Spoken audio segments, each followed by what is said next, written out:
வணக்கம் ஃப்ரெண்ட்ஸ், இது Sri Balaji Kandasamy. TN TET and TNPSC டைப்னு ஸ்டூடெண்ட்களுக்கான முக்கியமான கிளாஸஸ்லாம் இன்னைக்கு நம்ம தமிழில் பார்க்கக்கூடியது வந்து தமிழ் இலக்கணம் அப்படிங்கிற ஏரியாவில் வந்து நம்ம பார்க்கக்கூடிய டைட்டில்ஸ் வந்து தொடர் இலக்கணம், 4 வகை சொற்கள் அப்படிங்கிற ஏரியாவில் வந்து நம்ம பார்க்க போகிறோம். இது முழுக்க முழுக்க நம்மளுடைய எக்ஸாம் பாயிண்ட் ஆஃப் வியூவில் இருக்கக்கூடிய முக்கியமான தகவல்கள். சரி, இப்போ இதில் என்ன பார்க்க போறோம் அப்படின்னு, இந்த தொடர் இலக்கணத்தில் வந்து எழுவாய் பயனிலை செய்யப்பட பொருள் இதை பார்த்துட்டு 4 வகை சொற்கள் இருக்கு பாருங்க. அதுல பெயர்ச்சொல், வினைச்சொல், இடைச்சொல், உரிச்சொல் இது சம்பந்தமா நம்ம முழுசா டீட்டெயிலாக இதில் நம்ம பார்க்க போறோம். சரி, முதல்ல வந்துட்டு நம்ம என்ன பண்றோம் அப்படின்னா, இதுல வரக்கூடிய தொடர் இலக்கணத்துல எட்வர்டு வந்தான் இப்படி இருக்குன்னு வச்சுக்கோங்களேன். இந்த வரிகள்ல பெயர்ச்சொல் எட்வர்டு இல்லைங்களா? சோ இங்க இருக்கிற பெயர்ச்சொல் வந்து எட்வர்டு அப்படின்னு சொல்லிட்டு நம்ம சொல்லும் பொழுது நமக்கு இதுல இருந்து வேற என்ன தெரிஞ்சுக்கணும், இந்த வரிகள் எழுதுறதுக்கு அடிப்படையா அமைஞ்ச பெயர் சொல்லதான் எழுவாய் அப்படின்னு சொல்லலாம். சரிங்களா? இந்த வார்த்தைக்கு பாருங்க, எட்வர்டு வந்தான்ன்றது தனியா சொன்னா பொதுப்படையா போயிடும். அப்ப எட்வர்டுங்கிற ஒரு பேர் அந்த வார்த்தைக்கு அடிப்படையா இருக்கிற அந்த பேச்சொல்லுக்கு பேர் தான் வந்து எழுவாய் அப்படின்னு சொல்லுவோம். சரிங்களா? நெக்ஸ்ட், கனகாம்பரம் பூத்தது. இந்த கனகாம்பரம் பூத்தது அப்படின்னு சொல்லிட்டு இங்க இருக்கு பாத்தீங்களா? இதுல என்ன சொல்லப்பட்டிருக்கு, இதுல வந்து அந்த எழுவாய்ங்கிறது வந்து பாத்தீங்கன்னா இந்த சொற்றொடர்ல வினைச்சொல் பூத்தது அப்படின்னு சொல்றோம். அது ஒரு வினை. பூத்தது அப்படிங்கிறது ஒரு வினை சொல்ல நம்ம சொல்றோம். இந்த வினை சொல் தான் பயனிலை அப்படின்னு சொல்றோம். அப்ப அங்க இருந்த பெயர் சொல்ல வந்து நம்ம என்ன சொல்றோம், எழுவாய் சொன்னோம். பயனிலைங்கிறது பூத்தது, அந்த வினை சொல்ல சொல்றோம். ஒரு தொடர்ல பயன் நிலைச்சு இருக்கிற இடத்த பயனிலை அப்படின்னு சொல்லும். அடுத்து, மீனா கனகாம்பரத்தை சூடினாள். மீனா கனகாம்பரத்தை சூடினாள். இந்த தொடர்ல சொற்றொடர் வர்றதுக்கு காரணமா அமைஞ்சது மீனா இல்லைங்களா? அப்படிங்கிற அந்த பெயர் சொல்லுதான் எழுவாய் அப்படின்னு சொல்லப்படுது. இது ஏற்கனவே நம்ம எட்வர்ட்ல பார்த்திருப்போம். அந்த எழுவாயோட பயனிலை சூடினாள், மீனா வந்து சூடினாள் அப்படிங்கிறது தான்.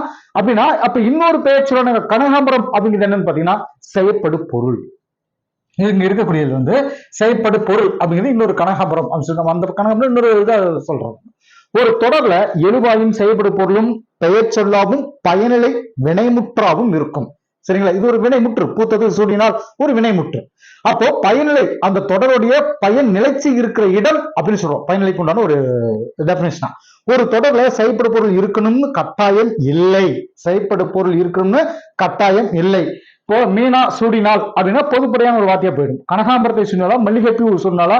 சோ மொத்தம் வந்து இங்க என்ன சொல்றோம்னா, அங்க இருக்கக்கூடிய இந்த செயற்பட பொருள் இருக்கின்ற கட்டாயம் இல்லை அப்படின்றத விஷயம். அப்போ படித்தாய் இந்த தொடர்ல பாத்தீங்கன்னா, அந்த படித்தாய் இருக்கு பாருங்க. இந்த தொடர்ல பாத்தீங்கன்னா இந்த படித்தாய் அப்படிங்கிறது பயனிலை. இது தோன்றா எழுவாய் அப்படின்னு சொன்னா எழுவாய் வரல. நீ படித்தாய், நீன்னா நமக்கு எழுவாய் வந்துடும். அப்ப இது தோன்றா எழுவாய் அப்படின்னு சொல்றோம்.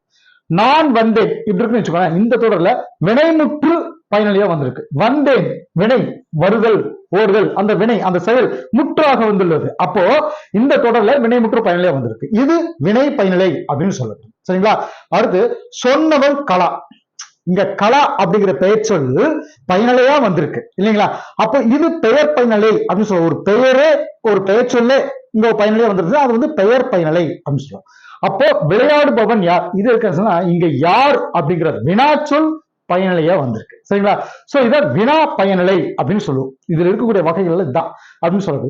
சில இடங்கள் தவிர ஒரு சொற்றொடர்ல எழுவாய், பயனிலை, செயற்படு பொருள் இந்த மூணும் இந்த வரிசையில் தான் வரணும் அப்படிங்கிற கட்டாயம் கிடையாது. தமிழுடைய அந்த தொடர் அமைப்புடைய சிறப்புகள்ல பாத்தீங்க அப்படின்னா இங்க இந்த மூணும் பாருங்க ஒரே மெசேஜ் தான். இங்க என்ன சொல்றோம், நான் பாடத்தை படித்தேன். இது ஒரு வந்து சொல்றோம் எழுவாய், செயற்படு பொருள், பயனிலை இப்படி வருதுங்களா? இதுவே பாடத்தை நான் படித்தேன் இப்படி வரும்போது செயற்படு பொருள், எழுவாய், பயனிலை. புரியுங்களா? அதே மாதிரி படித்தேன் நான் பாடத்தை, இங்க என்ன சொல்றோம், பயனிலை, எழுவாய், செயற்படு பொருள். புரியுங்களா? சோ இதுதான் வந்து நம்ம தொடர் அமைப்புடைய சிறப்புகள் சொல்றோம். நல்ல நூல் ஒன்று படித்தேன் இப்படி இருக்குன்னு வச்சுக்கோங்களேன். இந்த தொடர்ல நல்ல அப்படின்ற ஒரு வார்த்தை வந்துருக்கு பாத்தீங்களா? அந்த சொல் எழுவாயா வர்ற பெயர் சொல்லுக்கு அடையா வருது. சரிங்களா? இப்படி அமையறதுனால இத பெயர் அடை அப்படின்னு சொல்லுவோம். சரிங்களா? பெயரடை அப்படிங்கிற ஒரு இது. மகிழ்நன் இப்ப பாருங்க, இது வந்து பெயரடைக்கான எக்ஸாம்பிள் சொல்றோம். அப்ப வினையடைக்கான ஒரு எக்ஸாம்பிள் சொன்னா மகிழ்நன் மெல்ல வந்தான். இந்த தொடர்ல மெல்ல அப்படிங்கிற சொல் வந்தான் அப்படிங்கிற வினை பயனிலைக்கு அடையா வருது. சோ இத வினையடை அப்படின்னு சொல்றோம். சரிங்களா? இப்போ இங்க இருக்கக்கூடிய அந்த எழுவாய், செயற்பட பொருள் இதெல்லாம் வந்து உங்களுக்கு ஓரளவுக்கு புரிஞ்சுட்டு நான் நினைக்கிறேன். நெக்ஸ்ட் பாருங்க, 4 வகை சொற்கள். இலக்கிய வகை சொற்கள், இலக்கண வகை சொற்கள் இதெல்லாம் நமக்கு தெரியும். இதுல இலக்கண வகையில் இருக்கக்கூடிய பெயர், வினை, எடை, உரி அப்படின்ற இந்த 4 வகை சொற்கள் தான் நம்ம பார்க்கிறோம். தமிழ்ல சில எழுத்துக்கள் பாத்தீங்கன்னா தனித்து நின்று பொருள் தரும். சரிங்களா? அதே மாதிரி ஒன்றுக்கும் மேற்பட்ட எழுத்துக்கள் தொடர்ந்து வந்து பொருள் தரும். இது வந்து தமிழ் புராண சிறப்புன்னு வச்சுக்கலாம். இப்படி பொருள் தர்றது சொல் அப்படின்னு சொல்லப்படுது. இப்ப எடுத்துக்காட்டு சொல்லணும்னா ஈ, நெடில் ஈ ஒரு விலங்குன்ற ஒரு பூச்சி இனத்தை குறிக்குது. பூ, கல், கடல், தங்கம் இதெல்லாம் நம்ம சொல்லலாம். சரிங்களா? அப்ப இலக்கண வகையில சொல் 4 வகையை பிரிச்சிருக்காங்க. பெயர், வினை, இடை, உரி. இது தெரிஞ்சதுதான். முதல்ல பெயர் சொல் அப்படின்னு என்னன்றதை நம்ம பார்த்தோம். பெயர் சொல் அப்படிங்கிறது ஒன்றன் பெயரை குறிக்கும் சொல் பெயர் சொல். இது வந்து டெபினிஷன். இதை மனப்பாடம் பண்ணிக்கோங்க. ஒன்றன் பெயரை குறிக்கும் சொல் பெயர் சொல். சார் இதெல்லாம் ஈஸியாக புரியுது சார், பட் டெபினிஷன் மைண்ட்ல வச்சுக்கோங்க. சரிங்களா? எடுத்துக்காட்டாக பாரதி, பள்ளி, காலை இதெல்லாம் சொல்லலாம். பெயர் சொல், இந்த பெயர் சொல்லானது 6 வகையாக பிரிக்கப்படுது. 6 வகை என்னன்னா பொருளிடம், காலம், சினைக்குணம், தொழில். அதாவது பொருள் பெயர், இடப்பெயர், காலப்பெயர், சினைப்பெயர், குணப்பெயர் அல்லது பண்பு பெயர், தொழில் பெயர் அப்படின்னு சொல்லுவோம். இதுல முதல்ல பார்க்கக்கூடிய பொருள் பெயர் அப்படிங்கிறதுக்கு உண்டான ஒரு டெபினேஷன் பாத்தீங்கன்னா, பொருளை குறிக்கும் பெயர் தெரிஞ்ச விஷயம் தான் பொருள் பெயர் அப்படின்னு சொல்லப்படுது. இது உயிருள்ள பொருட்களையும் உயிரற்ற பொருட்களையும் குறிக்கும். இது வந்து எடுத்துக்காட்டு மரம், செடி, மயில், பறவை இதெல்லாம் சொல்லலாம். அடுத்து இடப்பெயர் அப்படின்னு சொல்லிட்டு பாத்தீங்கன்னா, உங்களுக்கு ஒரு இடத்தோட பெயரை குறிக்கிறது இடப்பெயர்னு தெரியும். அது சென்னை, பள்ளி, பூங்கா, தெரு இதெல்லாம் சொல்லலாம். அடுத்து காலப்பெயர், இது வந்து காலத்தை குறிப்பது காலப்பெயர். ஓகே. நிமிடம், நாள், வாரம், மாதம், அதாவது சித்திரை இந்த மாதிரி நம்ம சொல்லலாம். சித்திரை இந்த மாதிரி மாதங்கள் எல்லாம் ஆண்டு. அடுத்து சினைப்பெயர் அப்படிங்கிறது ஒன்றன் முழுமையான ஒரு பெயர், அதாவது பொருளோட உறுப்பை குறிக்கக்கூடிய பெயர் அப்படின்னு நம்ம சொல்றது. அதாவது தலை சொல்லா, கை, கால்கள் இதெல்லாம் சொல்லலாம். அடுத்து பண்பு பெயர் அப்படிங்கிறது வட்டம். இது வந்து பொருளோட பண்பை குறிக்கக்கூடிய பெயர் பண்பு பெயர் அப்படின்னு சொல்லப்படுது. வட்டம், சதுரம், செம்மை, நன்மை இதெல்லாம் சொல்லலாம். அடுத்து தொழில் பெயர் அப்படிங்கிறது ஒரு செயல், ஒரு தொழிலை குறிப்பதுன்னு சொல்றது, ஒரு செயல். சரிங்களா? இப்போ நம்ம ஒரு படித்தல், ஆடுதல், நடித்தல் இதெல்லாம் சொல்லலாம். தொழில் பெயருக்குள்ளான எக்ஸாம்பிள் சொல்லலாம். ஓகேங்களா? சோ இதுல இருக்கிறது இவ்வளவுதான் இருக்கு. இது சிம்பிளா இருக்கனால சும்மா ஜம்ப் ஆகிட்டு போயிட்டே இருக்கேன். அடுத்து போயிடலாம். வினைச்சொல் அப்படிங்கிறது வந்து நம்ம என்ன தெரிஞ்சுக்க போறோம். வினைச்சொல் அப்படிங்கிறது, வினை அப்படிங்கிற சொல்லுக்கு செயல் அப்படின்றது பொருள், செயலை குறிக்கும் சொல் வினைச்சொல் அப்படின்னு சொல்லப்படுது. செயல், வினைனா செயல். எடுத்துக்காட்டாக வா, போ, எழுது இதெல்லாம் சொல்லலாம். ஜஸ்ட் இது உள்ள இருக்கிறது என்னன்றது மேலோட்டம் பார்த்துக்கலாம். பட் இதுல எக்ஸாம் பாயிண்ட் ஆஃப் வியூ வரக்கூடிய நிறைய விஷயங்கள் இதுக்குள்ள இருக்கு. அடுத்து நம்ம போறோம். இந்த இடைச்சொல் அப்படிங்கிற விஷயத்துல தான் நிறைய நம்ம தெரிஞ்சுக்கணும். இதுல கண்டிப்பாக நமக்கு 1 அல்லது 2 கேள்விகள் நமக்கு வரும். பெயர் சொல், இடைச்சொல்ல பெயர் சொல்லையும் வினை சொல்லையும் சார்ந்து வர்ற சொல். சரிங்களா? இடைச்சொல்லுக்கான டெஃபினிஷன் இது இடைச்சொல். பெயர் சொல்லி வினை சொல்லையும் சார்ந்து வரக்கூடிய சொல் வந்து இடைச்சொல் அப்படின்னு சொல்லப்படுது. இது தனித்து இயங்காது, தனியாக இயங்காது. பாருங்க, இன் அப்படிங்கிறதுக்கு ஏதாவது மீனிங் இருக்கா? கூ அப்படிங்கிறதுக்கு மீனிங் இருக்கா? உடைய சொல்லுங்களேன். இந்த மாதிரிலாம் சொல்லிட்டு தனித்து இயங்காது. உடையங்கிறதுக்கு தனியா தனிப்பட்ட பொருள் கிடைக்கலாம். பட் இங்க இருக்கக்கூடிய வார்த்தைகள் இருக்கு பாருங்க, இன், கூ, உடைய, ஐ, விட, கல், ஆனால், தான், போல, உடன் இதெல்லாம் வந்து பாத்தீங்கன்னா அந்த இடைச்சொற்கள்னு சொல்லப்படுது. இடைச்சொற்களை குறிக்கக்கூடிய வார்த்தைகள் சொல்லும். பெயர் சொற்கள், வினை சொற்கள் மாதிரி இடைச்சொற்கள் தமிழ்ல அதிகமாக இல்லை. இடைச்சொற்கள் தான் மொழியினுடைய ஒரு பயன்பாட்டை மிகுதியாக்குது அப்படின்னு சொல்லுவாங்க. இடைச்சொற்கள் பார்த்தீங்கன்னா பெயரையும் வினையையும் சார்ந்து இயங்கும். பெயர் சொல்லியும் வினை சொல்லியும் சார்ந்துதான் இயங்கும். இடைச்சொற்கள் எப்படி மொழியோட பயன்பாட்டை முழுமையாக்குது அப்படிங்கிற ஒரு விஷயத்தை நம்ம இந்த பார்ப்போம். அதிகபட்சம் இப்ப பாருங்க, இதுல கீழே நிறைய போடுவோம். அதிகம் பயன்படுத்தப்படும் இடைநிலைகள் எது அப்படின்னு சொல்லிட்டு பார்ப்போம். அது வரிசையாக நான் தனியாக அது செப்பரேட் கேட்டுறேன். இதுல வந்து எக்ஸாம்பிள் கண்டிப்பா கொஸ்டின்ஸ் இருக்கு. இப்ப என்ன சொல்லணும்னா, இருக்குன்னு வச்சுக்கோங்களேன், தாயும் தந்தையும் சொல்றோம் இல்லைங்களா? சோ அது இடைச்சொல். மற்று இருக்குன்னா மற்றொருவர் சொல்லாங்களா? ஐ இருக்குன்னா திருக்குறளை சொல்லாங்களா? சோ இததான் வந்து கண்டனம் நம்ம சொல்றோம். இப்போ இதுல வந்து இடைச்சொற்கள் பல வகையா. இப்போ இடைச்சொற்களுடைய வகைகள் பார்த்தோம் அப்படின்னா, வேற்றுமை உருவுகள் ஐயாளுக்கு இன்னது கண் இதெல்லாம் சொல்லலாம். பன்மை விகுதிகள் பார்த்தீங்கன்னா கல், மார் இதெல்லாம் வரும். இதெல்லாம் நம்ம சொல்லலாம். கால இடைநிலைகள் அப்படின்னா கிருகின்று இந்த மாதிரி எல்லாம் நிறைய வரும். அதே மாதிரி இதுல அதிகம் பயன்படுத்தக்கூடிய இடைநிலைகள் என்னென்ன அப்படின்னா, இந்த ஜஸ்ட் ஃபார்மாலிட்டி தெரிஞ்சுட்டு இதுல இருந்து கேள்விகள் நமக்கு எடுப்பாங்க. புரியுங்களா? அப்படிங்கிறது ஓ, ஏ, தான், மட்டும், ஆவது, கூட, ஆம் இது மட்டும் நம்ம தெரிஞ்சுக்கலாம். இதுல இருந்து நமக்கு கொஸ்டின்ஸ் கன்ஃபார்மா இருக்கு. இந்த மாதிரியான இடைச்சொற்கள் இப்ப அதிகமா பயன்படுத்திட்டு இருக்கிறோம். முதல்ல இந்த இடைச்சொல் பாத்தீங்கன்னா எதிர்மறை, சிறப்பு, ஐயம், எச்சம். எதிர்மறை, சிறப்பு, ஐயம், எச்சம், முற்று, அளவை, பெருநிலை, ஆக்கம் இந்த மாதிரி இடங்களில் வரும். இப்ப எதிர்மறை உண்மை இருக்குன்னு வச்சுக்கோங்களேன், மழை பெய்தும் புழுக்கம் குறையவில்லை. பெய்தும் வந்துச்சுங்களா? மழை பெய்தும் புழுக்கம் குறையவில்லை. இது வந்து எதிர்மறை உண்மைன்னு சொல்லும். இப்போ இதுல அடுத்தடுத்து ஒவ்வொன்றா போயிடலாம். இதுல எக்ஸாம்பிள்ஸ் கொஞ்சம் நான் சொல்லிடுறேன். இங்க இருக்கக்கூடியதுல எதிர்மறை சிறப்பு நம்ம சொல்ல பார்த்தீங்களா? உயர்வு சிறப்புன்னு பாத்தீங்கன்னா பாடகர்களும் போற்றும் பாடகர், அந்த சொல்றோம் இல்லையா? சோ அதை சொல்லிக்கலாம். சரிங்களா? அடுத்து ஓ அப்படிங்கிற இந்த இதுல பார்க்கலாம். பிரிநிலை பொருளில் வரும் ஐயம் உறுதியாக கோர முடியாமை, மிகைப்படுத்துது. மிகை, இது அல்லது அது, இதுவும் இல்லை அதுவும் இல்லை. இதுக்கு ஒவ்வொரு எக்ஸாம்பிள் நம்ம பார்த்துக்கலாம்.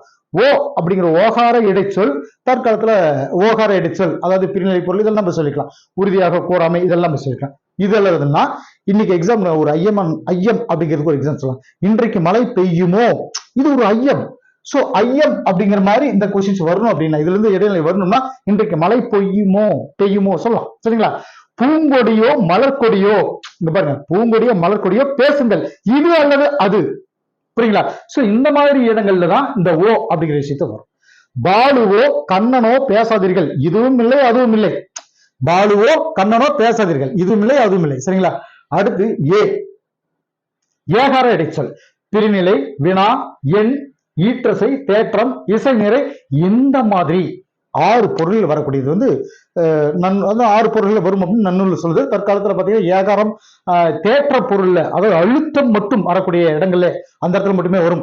அண்ணல் காந்தி அன்றே சொன்னார், அன்றே சொன்னார், அழுத்த பொருள்ல வரும். நடந்தே வந்தேன், நடந்தே. அப்போ அந்த மாதிரி ஒரு அழுத்தமான இடங்கள்ல தான் வரும். சரிங்களா? அடுத்து தான் அப்படிங்கிறது வந்து எங்கெங்க இருக்கும் அழுத்த பொருளின் இந்த இடத்துல நம்ம சொல்ல போறோம். தான் அப்படிங்கிறது பாத்தீங்கன்னா இந்த இடைச்சொல் அழுத்த பொருள்ல மட்டும் வரும், அழுத்த பொருளிலும் வரும் அப்படிங்கிறது ஒரு கண்டெக்ட். சொற்றொடர்ல எந்த ஒரு சொல்லுடன் வருதோ அதை முதன்மைப்படுத்துவது. ஒரு சொற்றொடர்ல பாத்தீங்கன்னா ஒரு முறை மட்டுமே வரும். அதாவது நிர்மலா நேற்று விழாவில் பாடினாள், நிர்மலா தான் பாடினாள். சரிங்களா? இப்படி சொல்லலாம். இந்த தான் வருது பாத்தீங்களா, இந்த வார்த்தை தான் நம்ம இடைச்சொல்ல நம்ம சொல்றோம். அடுத்து மட்டும் அப்படிங்கிற இடத்துல பாத்தீங்கன்னா குறிப்பிட்ட நேரம் வரை அப்படின்னு நம்ம சொல்றோம். அதாவது படிப்பு மட்டும் இருந்தால் போதும், அந்த வரையறை பொருள் படிப்பு மட்டும் இருந்தால் போதும், இந்த மட்டும் கொண்டு வரும் பாத்தீங்களா. சோ அந்த மாதிரி ஒரு வரையறை பொருளை சொல்றது. அடுத்து ஆவது, எனக்கு நான் நினைக்கிறேன் இந்த ஏரியாவில கண்டிப்பாக அந்த மாதிரி ஒரு கேள்வி நமக்கு இருக்கு. ஆவது, இது பல பொருள்கள்ல வரக்கூடிய இடைச்சொல்னு சொல்லப்படுது. 5 பேராவது வாருங்கள், குறைந்த அளவு. முதல்ல வரக்கூடிய இந்த விஷயத்துல பாத்தீங்கன்னா 5 பேராவது வாருங்கள் அப்படின்னு சொல்றோம், குறைந்த அளவுக்கு. அவனாவது இவனாவது செய்து முடிக்க வேண்டும், இது அல்லது அது. அவனாவது இவனாவது செய்து முடிக்க வேண்டும், இது அல்லது அது, அந்த சொல்றோம். சரிங்களா? இப்ப இதுல வந்து என்னன்னா முதலாவது இரண்டாவது சொல்லாங்களா, வரிசைப்படுத்துதல். முதலாவது இரண்டாவது அப்படின்னு அந்த வரிசைப்படுத்தல் சொல்றோம். புரியுங்களா? இந்த குறைந்தபட்சம் இந்த இதுல அந்த இதுல நம்ம வரிசை பார்த்துப்போம். சரிங்களா? நெக்ஸ்ட் இது கூடவே கூட, என்னிடம் ஒரு காசு கூட இல்லை, இது வந்து குறைந்தபட்சம்ன்றதுக்காக நம்ம சொல்லுவோம். தெருவில் ஒருவர் கூட நடமாடவில்லை, இது முற்றுப்பொருள் வரக்கூடியது. புரியுங்களா? இந்த இடத்துல வரக்கூடியது ஏன்னா முழுசா முடிச்சிடலாம். இந்த குறைந்தபட்சத்துக்கு கூடன்னு சொல்லுவோம்.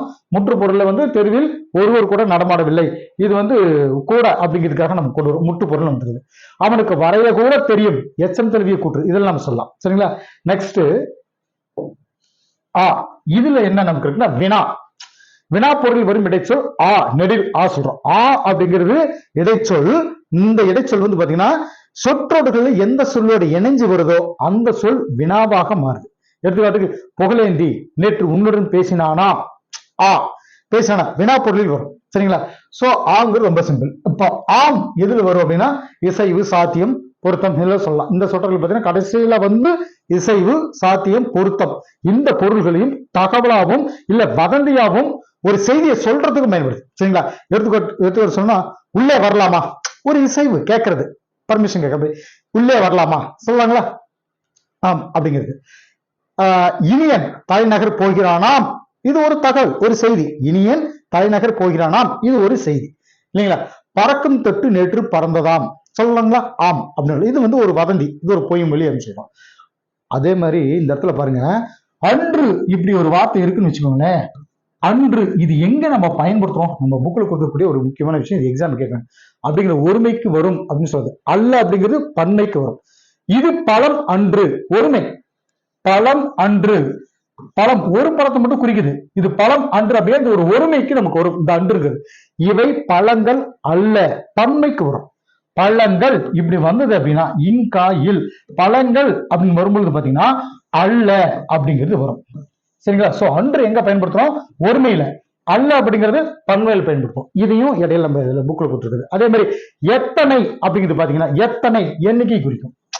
எத்தனை அப்படிங்கிறது எண்ணிக்கை, இது எத்தனை எண்கள் அப்படின்னு நம்ம சொல்றோம், அந்த எண்ணிக்கை குறிக்கும். அதாவது அளவு, அதாவது இது கூடவே எத்துணை, இதையும் நம்ம படிச்சிருப்போம், இதையும் பார்த்திருப்போம். எத்துணை, துணை இப்படி இருக்குன்னு வச்சுக்கோங்க. ரெண்டு கிட்டத்தட்ட ஒரே மாதிரியான வார்த்தைகள் மாதிரி தெரியும். எத்தனை அப்படிங்கிறது அளவையும் காலத்தையும் குறிக்கும். எடுத்துக்காட்டு சொன்னா எத்தனை நூல்கள் வேண்டும், இது எத்தனை நூல்கள். அதே மாதிரி எத்துணை பெரிய மரம், இது எவ்வளவு ஆண்டு பழமையானது, பழசு அப்படின்னு சொல்லுவோம். சோ இது வந்து நம்ம என்ன சொல்றோம், எத்தனை அப்படிங்கிறது ஒரு அளவையும் காலத்தையும் குறிக்கும். எத்துணை பெரிய மரம், இது வந்து எத்துணையை பயன்படுத்தும். அதே மாதிரி எத்தனை நூல்கள் வேண்டும், ஒரு எண்ணிக்கையை குறிக்கிறது. சரிங்களா? சோ எத்தனையை இந்த இடத்துல பயன்படுத்தணும். எத்துணைங்கிறது ஒரு அளவையும் காலத்தையும் குறிக்கிறதுக்காக பயன்படுத்தணும். சரிங்களா? அடுத்து வரக்கூடியது உரிச்சொல். இந்த உரிச்சொல் அப்படிங்கிறது வந்து நம்ம எது சொல்றோம்னா பெயர்ச்சொல், வினைச்சொல் இவைகளுடைய தன்மையை மிகுதிப்படுத்துவதற்காக, பில்டப் பண்றதுக்காக, சரிங்களா, மிகுதிப்படுத்துவதற்கு வருது உரிச்சல் நம்ம சொல்லுவோம். இப்போ மா இருக்குன்னு வச்சுக்கோங்களேன், மாநகரம், மாநகர் மதுரைக்கு சொல்ற பார்த்தீங்களா, இந்த இடத்துல இந்த நகரம் அப்படின்னு சொன்னாலே இது முடியும். பட் இது என்ன சொல்றோம், மா அப்படின்னு பெரிய நகரத்தை குறிக்கிறது. அது மாதிரி மிகுதிப்படுத்துவதற்காக மாநகரம், சால சிறந்தது, இதெல்லாம் சொல்லலாம். உரிச்சொற்கள் பெயர், அதாவது பெயர்களையும் வினைகளையும் சார்ந்து வந்து ஒரு பொருளை உணர்த்தும் அப்படின்னு டெபினிஷன். உரிச்சொல் பார்த்தீங்கன்னா இசை, குறிப்பு, பண்பு இருக்கு இல்லைங்களா, இந்த பொருள்களுக்கு உரியதாக வரும். உரிச்சொற்கள் செய்யுளுக்கே உரியது அப்படின்னு நன்னூலர் கூட சொல்லுவார். அதாவது ஒரே சொல் பல பொருளுக்கு உரியதாக வரும். இது வந்து பாத்தீங்கன்னா கடிமலர் ஒரே சொல், கடிநகர் ஒரே சொல், கடி. அப்ப அங்க இருக்கக்கூடிய மீனிங் என்ன சொல்ற, கடிமலர்னா மனம் மிக்க மலர், வாசனை மிகுந்த மலர்னு சொல்றோம். கடிநகர் அப்படின்னா காவல் மிக்க நகர், அதிகமான காவல் அங்க இருக்குன்னு சொல்லலாம். கடி விடுதும் அப்படின்னு வருதுன்னு வச்சுக்கோங்களேன், விரைவாக விடுவோம் அப்படின்னு சொல்லுவோம். கடி நுனி, இதை சொல்லலாம் கூர்மையான நுனி அப்படின்னு சொல்லுவோம். அப்போ உரு, தப, நனி அப்படின்ற 3 உரிச்சொற்களுக்கு மிகுதி அப்படிங்கிற பொருள் வரும். எடுத்துக்காட்டு சொன்னா உருபசி, தவசிறிது, புரியுங்களா, தவசிறிது, நனி நன்று, இதெல்லாம் சொல்லலாம், ஒரு மிகுதி பொருள் வரும். உரிச்சொற்கள் பெயரையும் வினையையும் சார்ந்து அதுக்கு முன்னால வந்து பொருளை உணர்த்தும் அப்படிங்கிறது என்னுடைய முக்கியமான கண்டென்ட். ஸோ இந்த ஏரியால கண்டிப்பாக நமக்கு ஒரு கொஸ்டின்ஸ் இருக்கு. இதை கிளியரா இந்த கிளாஸ் கவனிச்சுட்டு நீங்க படிக்க ஆரம்பிச்சுங்க. கண்டிப்பா உங்களுக்கு புரியும். அப்படி புரியல அப்படின்னா 8344059944 நீங்க கால் பண்ணுங்க, கிளியரா நம்ம சொல்லிடலாம். ஓகே ஃப்ரெண்ட்ஸ், இந்த வீடியோ இதோட முடியுது. அடுத்த வீடியோ சந்திக்கிறேன். தேங்க்யூ.